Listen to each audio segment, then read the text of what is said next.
जब हम साइंस पढ़ते पढ़ते आगे बढ़ जाते हैं तो हम एक चीज़ अच्छी तरह समझने लगते हैं कि हम बहुत कम जानते थे। इसको ऐसे भी कह सकते हैं, the more we learn the less we think we know. कुछ ऐसा ही हुआ है साइंस में, ख़ास तौर से इलेक्ट्रॉन्स के साथ। आप ये जानेंगे, इलेक्ट्रॉन जो पार्टिकल की तरह ट्रीट किया जाता था, आज उसे पूरी तरह से बदलकर वेव मानकर पढ़ा जाता है, जिसके लिए एक स्पेशल साइंस बनानी पड़ी, क्वांटम मैकेनिक्स। ये क्यों हुआ, इसके पीछे क्या स्टोरी है, आइए उसको समझते हैं। यूनिवर्स को हम दो अलग अलग भागों में बांट देते हैं, मैटर और एनर्जी।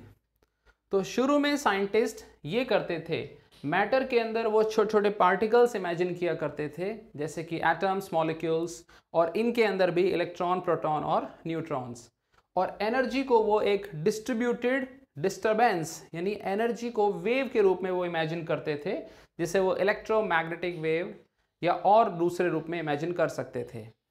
अब ये दोनों चीज़ें साइंटिस्ट अलग रखते थे और इनमें कोई भी वो चीज़ें मिलाते नहीं थे, यानी यूनिवर्स के ये दोनों पार्ट बिल्कुल ही सेपरेट माने जाते थे। फिर साइंस में एक साइंटिस्ट आए, मैक्स प्लैंक, जिन्होंने वेव की थ्योरी को चेंज किया और कहा कि लाइट के अंदर एनर्जी के छोटे छोटे पैकेट्स होंगे, जिन्हें पार्टिकल्स ऑफ लाइट यानी कि फोटॉन्स भी कहा जाता है।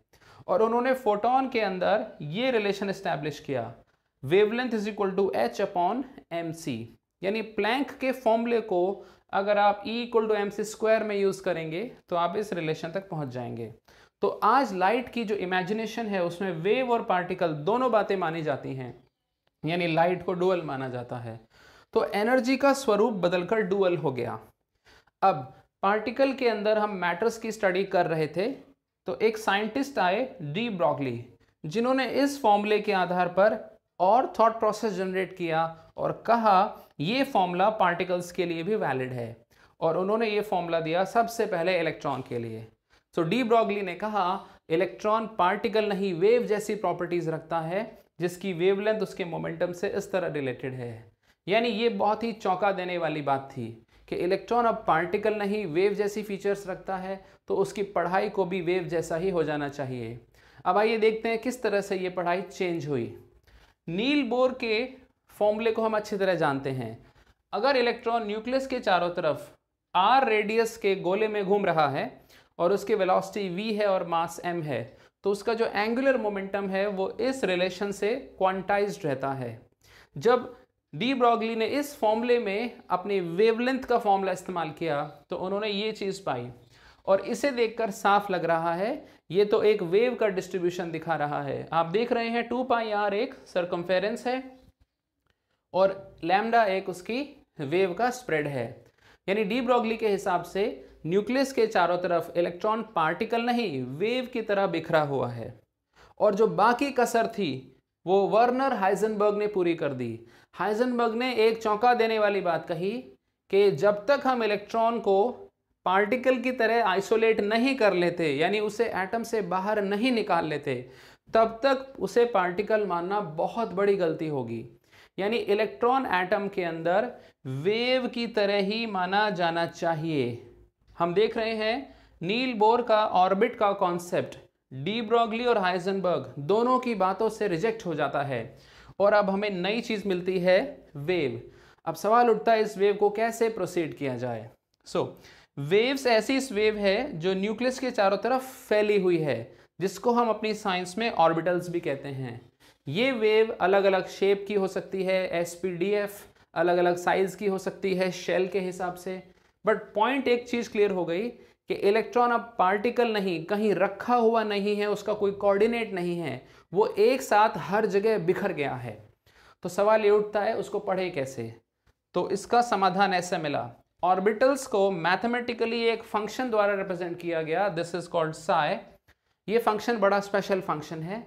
ये अभी एक अननोन फंक्शन है जिसको नाम दिया गया है फंक्शन ऑफ ए वेव, यानी वेव फंक्शन।